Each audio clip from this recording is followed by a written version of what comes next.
Hi! In front of me is XIAOMI Redmi Note 8 and today I would like to show you how you can operate voice recorder on this device. Firstly, find Tools folder, click on it and tap on Recorder.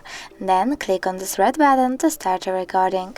You can pause it and unpause it by tapping on the same one. If you wish to enter a recording and save it, click on the right button over here, then name it and choose OK. Now click on the same button to access list of all your recordings. As you can see, mine is here. If you wish to delete it, you can always hold it. Click on this delete icon over here and choose delete. Thanks so much for watching. If you enjoyed this video, leave a like, comment and subscribe. Bye!